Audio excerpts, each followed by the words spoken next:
So for the second part of this lecture, I wanted to spend some time thinking about how ecosystem function and biodiversity are linked. This is a community ecology course, so a lot of what we're going to be talking about is biodiversity. How diverse a community is, and what are the functions then, how does that change the function of the ecosystem? So really your book chapter kind of concentrates on this question of how does biodiversity correlate with the functions of productivity, nutrient use and retention, stability, and invasibility. So we'll start thinking about diversity and productivity. So the question is kind of like does higher species diversity lead to higher ecosystem productivity? So let's kind of go to Africa here, and we've got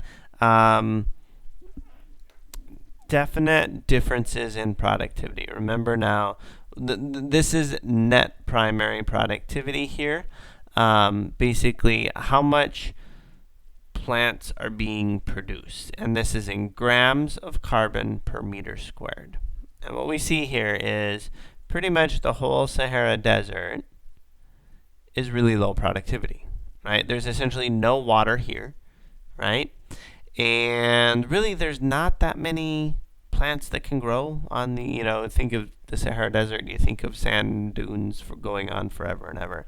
And while, yes, there are some sand dunes there, there's also, rocky areas and stuff. But Sahara Desert, really dry, so we don't have that much productivity and that much primary productivity going into growing there, right? Now, compare that then to the African sub-Saharan tropical rainforest, right? Think of Cameroon, Gabon, Guinea, and we've got very high levels in these darker blue. A lot of grams of carbon per meter squared. I'm not sure what this is, if this is like per year or doesn't really matter. But what we see is there's certainly a difference just in not that far, based on pretty much the water is having a huge impact here. The thing is, this map is really, really confusing, because if you look at it, what you see is, take deserts out of the way, is the three main areas that have the highest productivity are the Amazon, the Sub-Saharan Africa, and Southeast Asia. And you notice, well, where is the equator on this? It's all right here.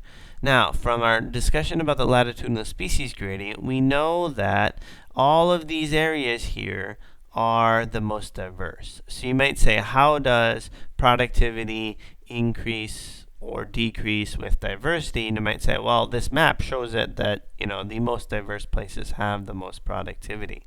And while that is true, we're really thinking about more of a local question, because remember that there's a huge difference in how much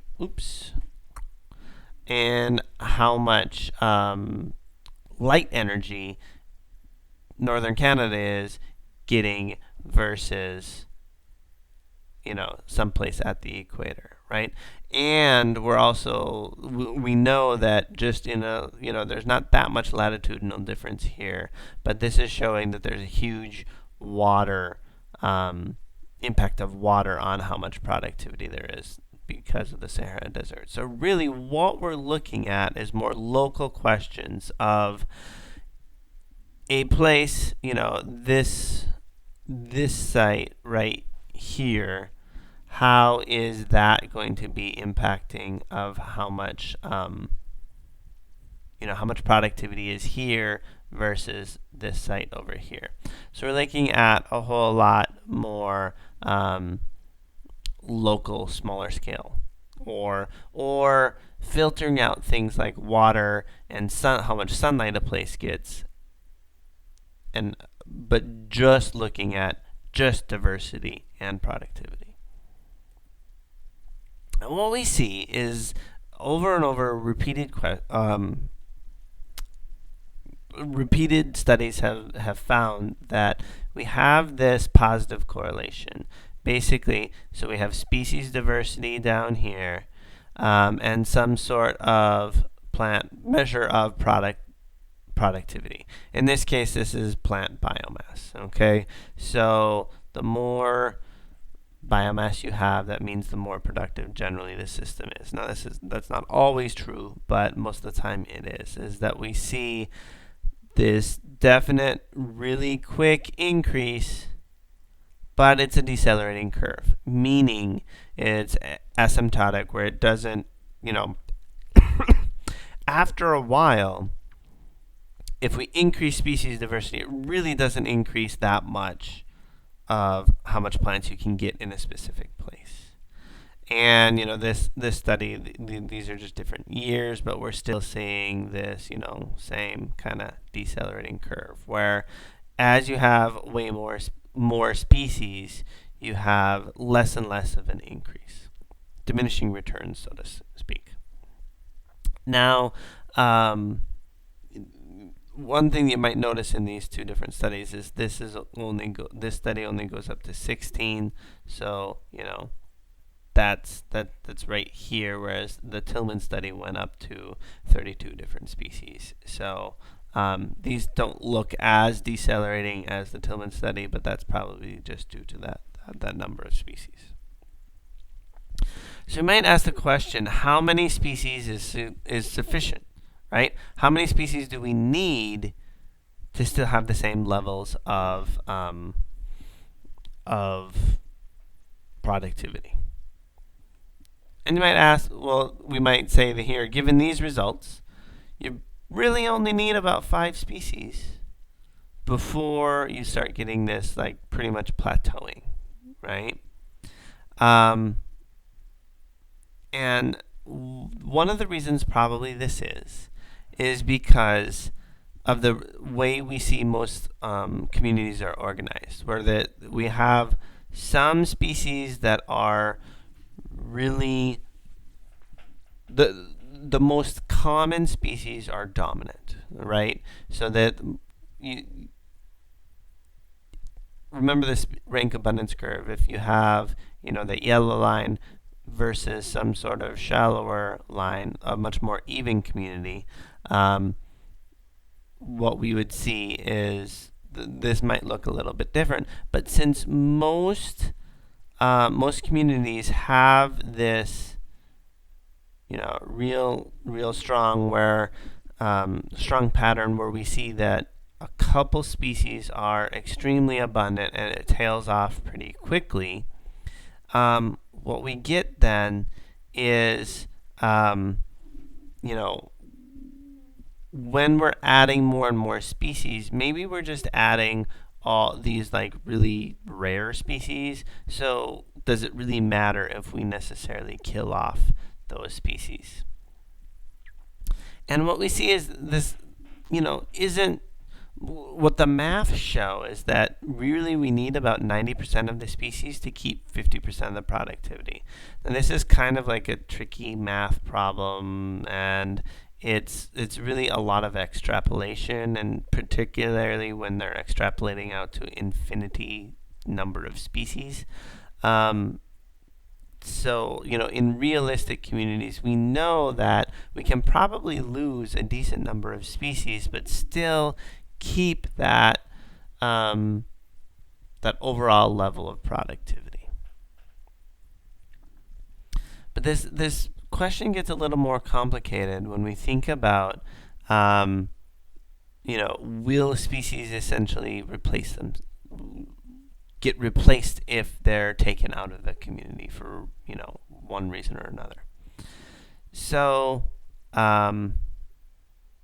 let's think about some species replacement here. If you were to have, hang on one second. If you were to have the most abundant species right up here, okay, and you were to kill it, right? Like either weeded out all of it, if we're talking about a plant study, pull out all of it, would essentially, this next species that is down here, just kind of move up into this area, becoming more abundant.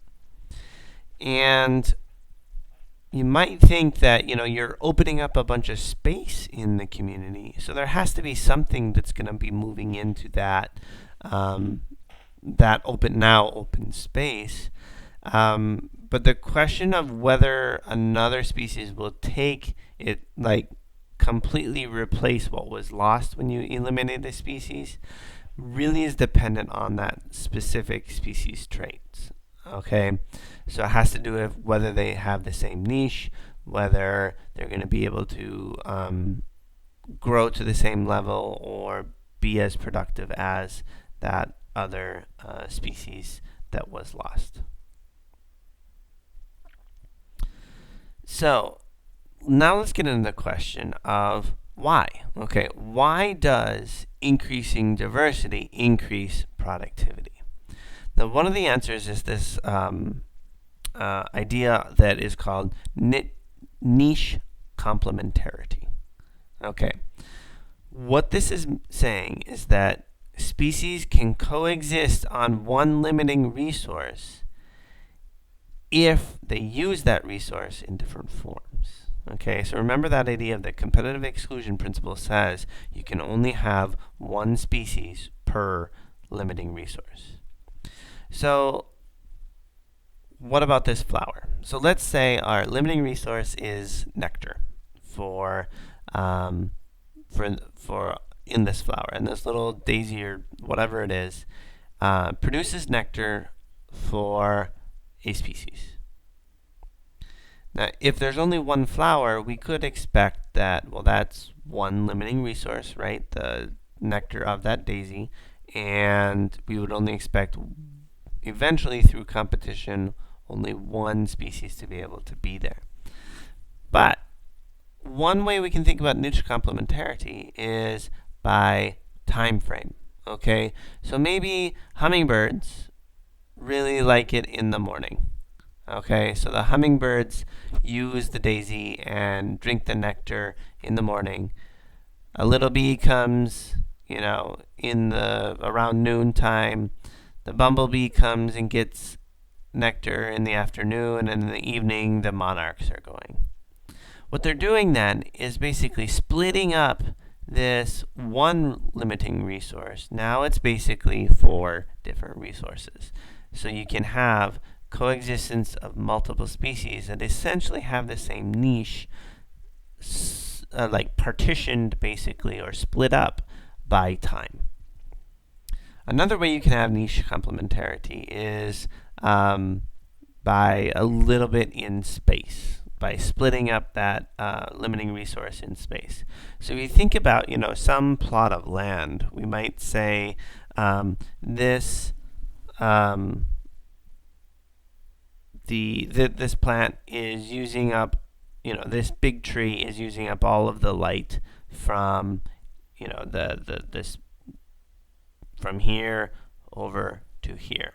Now we know that's not true, that there is some light that passes through all these leaves through that big tree, and that might be, taken up by some ferns underneath there.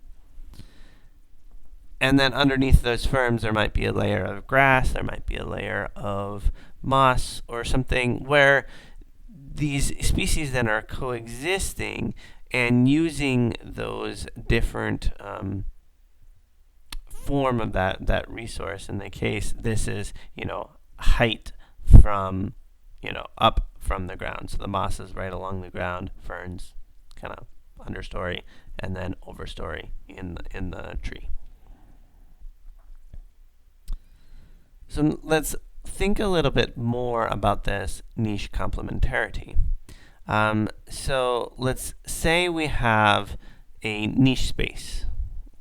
And remember, what I mean by niche space is not like a specific space on the planet. What I'm talking about is an area that has a nitrogen from level X up to Y. Some area that has nitrogen levels in this range and water levels in this range. So generally what we'd expect is that, an area that has, or what I would say is, areas that are close to each other, we would expect to have pretty much the same niche space, right? So if you're in a field, the field spot A that is 10 meters away from spot B should be relatively the same given that they're in the same field.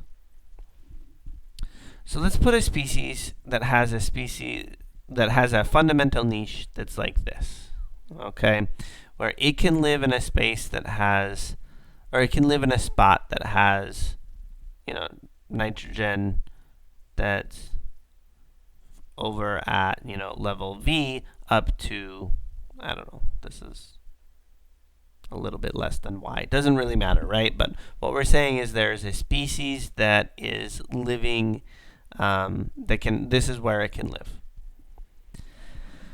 Now, what we see then is if the red box is determining the niche space in a certain area, there's really a lot of empty niche space. There's unused resources in this area right in here.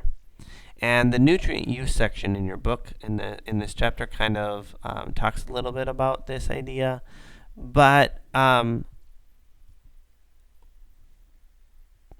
what we can see then is when you have more species going into a community, they oftentimes do this thing called resource partitioning, right?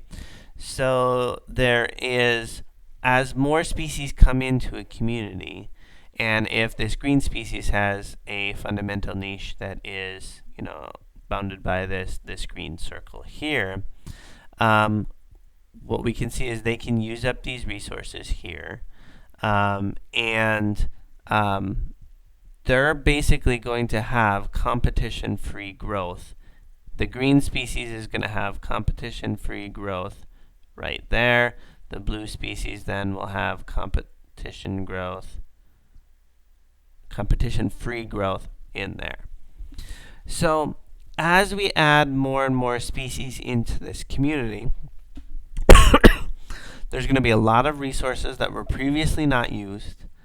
And what that means then is that it can increase the total amount of productivity within the system.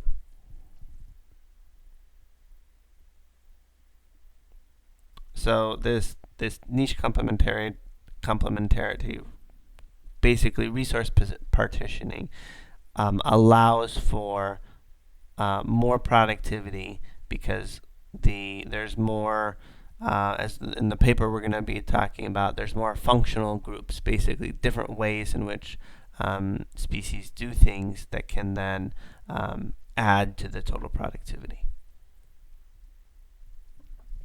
There's another kind of neutral model way in which species increased diversity can increase productivity. And remember, a neutral model is a way that there's no real mechanism or biological mechanism. It's just like kind of like a statistical thing. So the idea here is that the more diverse community it is, the more likely it is to contain a really productive species. Okay, and what we see is kind of across the across the planet, what we see is most species aren't that productive. Okay, that's over here. So this is a histogram showing how productive a plant is and the number of species that we find that are, the number of species that we find that are within each of these categories. So what we see is across the planet, there's a whole lot of species here. That's, this first box here that oh my gosh, I cannot draw straight. I'm sorry. There's a whole lot of species here that are not very productive. There's really only a few species, not very many, that are really, really, really productive. So, go back to this idea. The more diverse a community is, the more likely it is to contain more productive species. So if you take a small community with only 5 different species, what's the probability of actually getting one of these really high productive species? And the answer is it's really low, right? If you're only drawing a couple of species into a community, chances are most of them are going to come from over there. And this is that neutral model idea. There's really no mechanisms here. It's just imagining like you have a bunch of species, you shuffle them up, and because most of the species are low productivity, that's what you're going to get when you only choose a couple species. So it's a different way to think about it. This is looking at a real mechanism, niche complementarity, and this is just this neutral model idea. Now, I should say that there are some caveats here. This idea of how diversity can increase productivity has really only been studied with terrestrial plants, and that's because it's just easiest to study productivity with terrestrial plants. They don't move anywhere. You can take them out relatively easily and weigh them and see how much they've changed or how much they've grown. You don't have to chase them for animals. So terrestrial plants are really the only thing that this is based on. And the weird kind of thing is, I think this idea of niche complementarity is a really cool idea, and it makes a whole lot of sense, logical sense, but there's not really any true evidence that it actually exists out there. We can see that there's resource partitioning, but this idea of niche complementarity is really a new idea, and we're really only beginning to understand how ecosystem functions are being changed by diversity kind of right now. It's really a new science that's only maybe 25 years old or so. One of the new things that people are starting to get into is thinking about how diseases can spread through communities and what that means for basically how diseases then can affect the productivity, but then is also mediated by the diversity of that community. So let's say there's a disease here that's some sort of, virus that comes into these plants and starts attacking them. Now, if we see this is a monoculture, right? Only one species of plant here. And when one virus comes in, it attacks this fern first. And because these are all the same species, it can just travel down and infect all these, all the vulnerable species, or all the vulnerable individuals, I should say. As those plants, some of them die then, what you're getting is some unproductive space. Okay? So this space here, which did have a plant that was producing, fixing carbon, adding to the primary productivity of the whole community, it's now empty and it's unproductive, right? There isn't any carbon being fixed in that spot. Now, what happens if you're in a monoculture or a polyculture, though, right? A place with more species. That pathogen might come in and infect, this single fern over here. But because it's not close, it's harder for that pathogen to jump over here.